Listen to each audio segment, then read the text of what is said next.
madaxda dhaqanka waalidiinta ardayda aqoon-yahanka ka socda gobolka runtii nagala soo qayb galay xafladan ugu talagalay maanta in lagu furo xaruntii hafayoko ee farsamada gacanta ee gobolka Gabiley. aad baan idin soo dhaweynayaa, aad baadna ugu mahadsantihiin kasoo qaybgalka aad nagala soo qayb gasheen waxaan runtii jecelahay. waxaan filayaa waad ogtihiin hafayoko in muddo dheer ka shaqeynaysay dhinaca horumarka 22 sano ayay ka shaqeynaysay hafayoko horumarka wadanka guud ahaan Soomaaliland. waxyaabo kala duwan oo badan oo ay qabataan runtii way jiraan. waxa haddii aan si gaar ah u tilmaamo tusaale ahaan gobolka Gabiley meelo badan bay ka shaqeysaa hafayoko oo ay beeraha ka mid ah oo meel aan tusaale ahaan magaalada wax badan u jirin bay ayaanka shaqooyin beeraha la xiriira ay ka socdaan. biyaha ka mid ah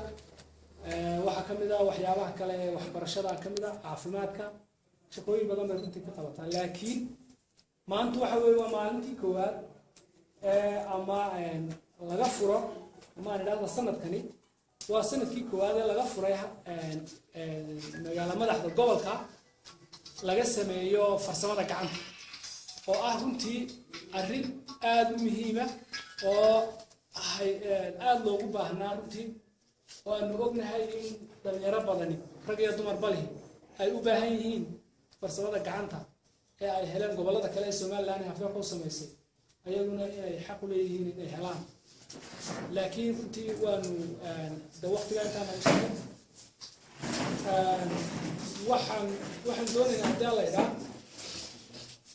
in halkan laga sameeyo xarun fiican oo farsamo gacmeeda oo marba loo eego baahida ka jirta gobolka loo eego. farsamo dadka la iska bari maayo, laakiin waxaa la eegayaa oo mar walba baaritaan iyo cilmi baaris lagu sameynayaa baahida u badan ee farsamo ee ka jirta magaalooyinka gobolku leeyahay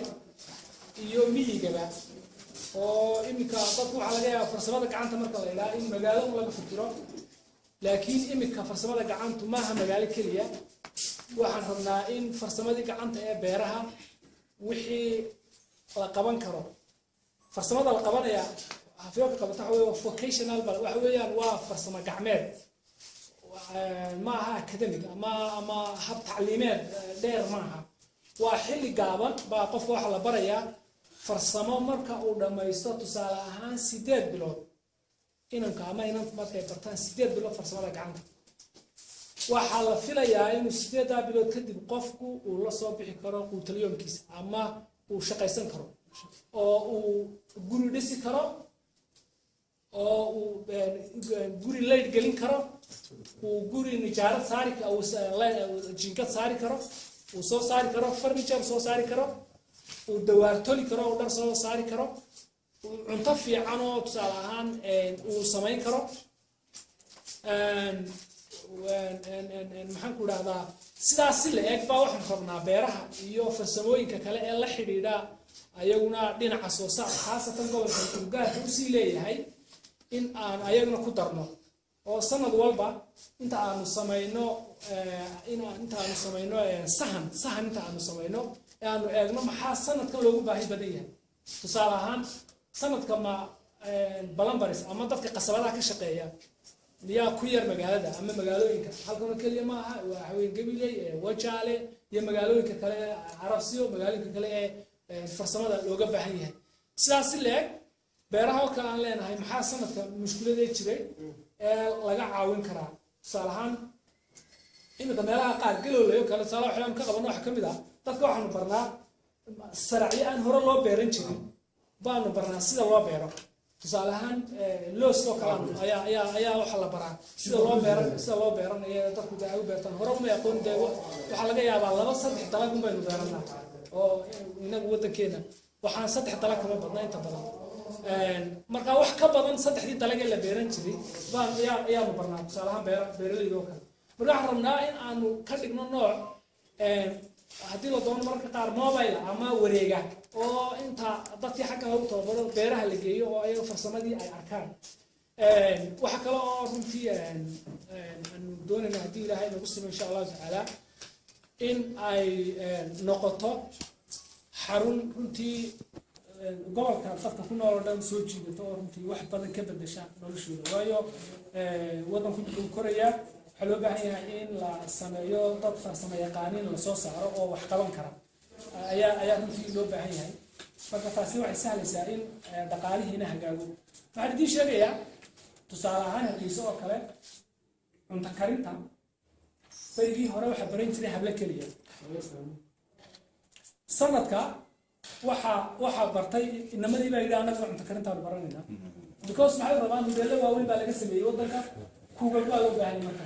kuugag professional loo baahan yahay oo cunto fiican soo saara ayaa loo baahan yahay inamadii baa markaa ku qabsaday hablihii cunto karintii haddii loo arkayay inay cunto karintu tahay shaqo dumarka oo keliya leeyihiin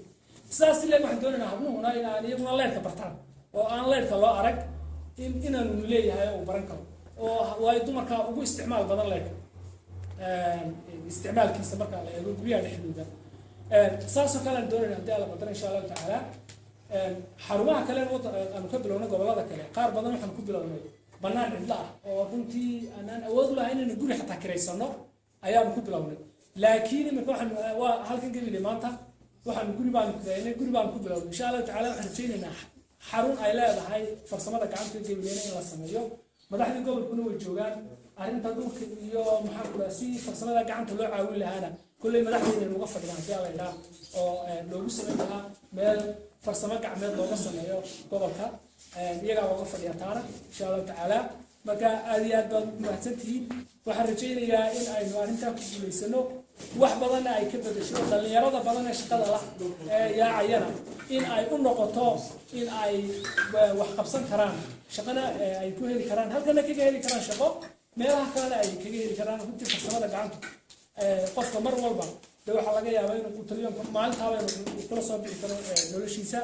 waan soo dhaweynayaa aad iyo aad baan mahadsantihiin. Assalaamu calaykum waraxmatullahi wabarakaatu.